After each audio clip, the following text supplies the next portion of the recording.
Well, we know this stove. This is the Ivar 8.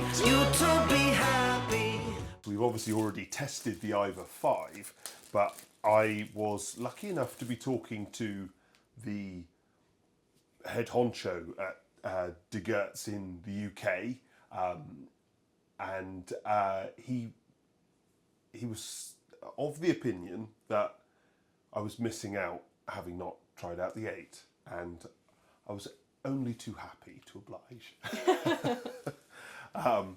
Very sensibly, this stove comes with the handle in the collar when it arrives, because without this, you can't really get into it.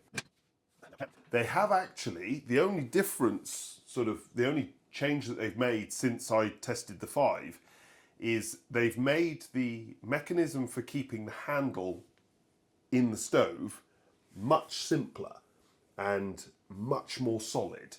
So rather than there being a sort of grub screw in the handle itself, there's now a grub screw in the main body of the stove.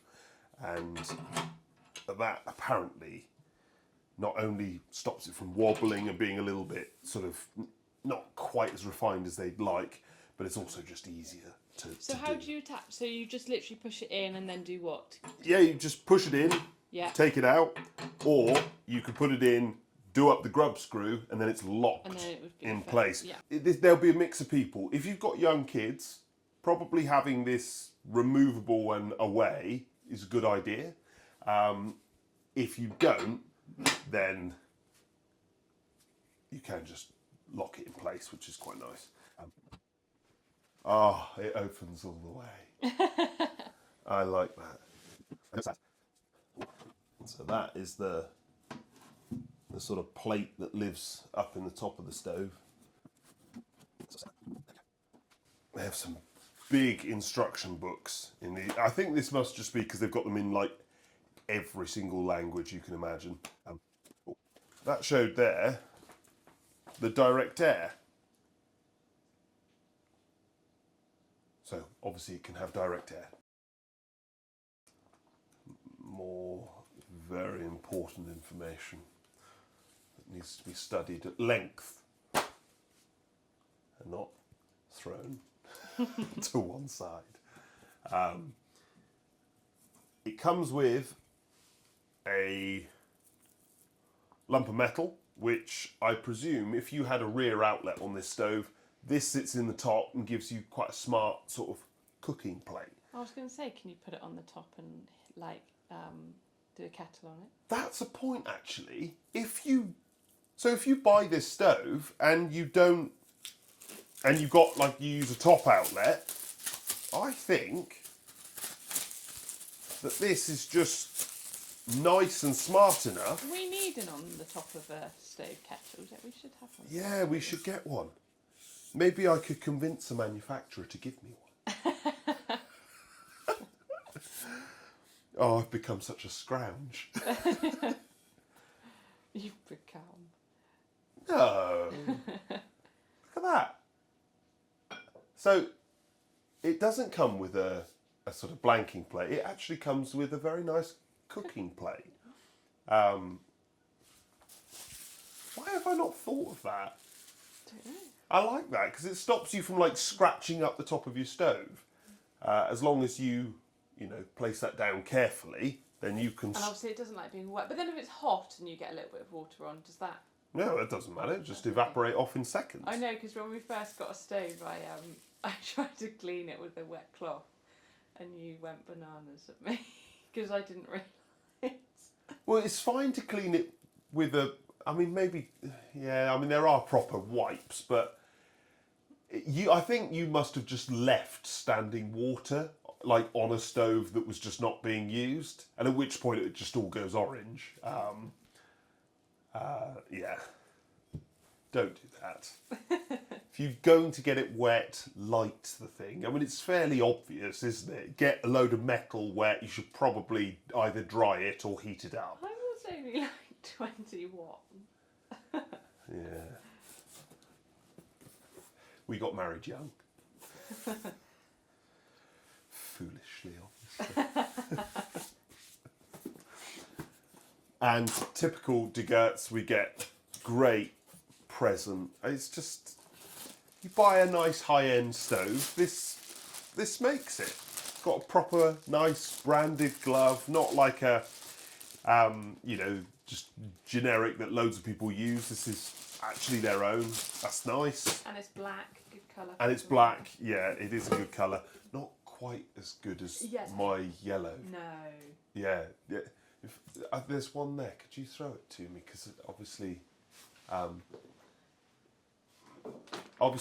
the good ladies and gentlemen at home would love to see this.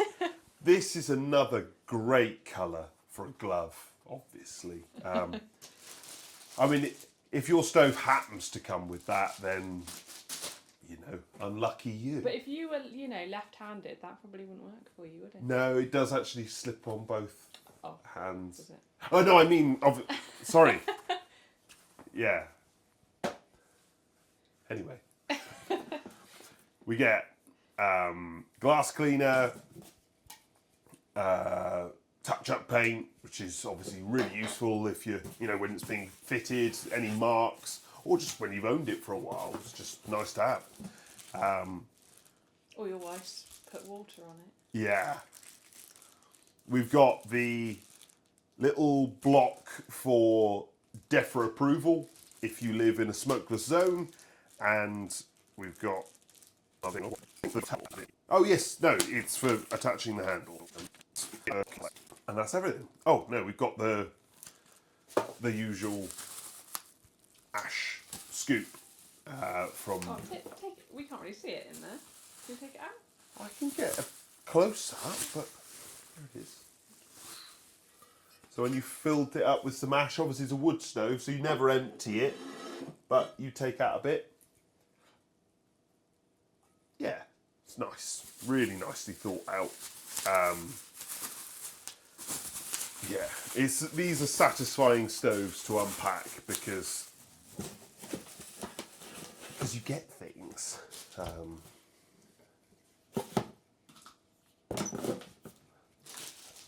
Typical me, I like everything. I like packaging. This has an output, so that obviously the standard one has an output of officially 5, the Ivar 5, but it can actually hit as high as sort of 7 kilowatts. This one has an output of 7.3 according to this. Oh, I like that. And it's capable of quite a bit more than that. You know, this is their big, powerful stove. It's one of their most powerful stoves, and certainly one of their most sort of functional, serious use appliances. Look, Dik Geurts makes some fantastic, wacky designs and really stylish, cool things. But this is their sort of beast for doing a job. It still has, you know, beautiful clean glass, I'm expecting, and it's a modern looking thing, but the impression I've got is that this is for some serious use. I quite like the look of it. Yeah? You know, I think it'd look even better if there was like a wooden beam at the top of the fireplace. Yeah. Yeah, you've mentioned that. Oh, have I? Yeah.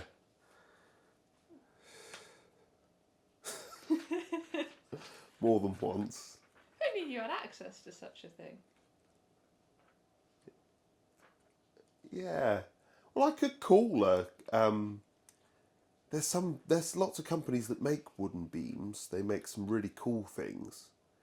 I could say to them, my wife is. You're being scroungy again.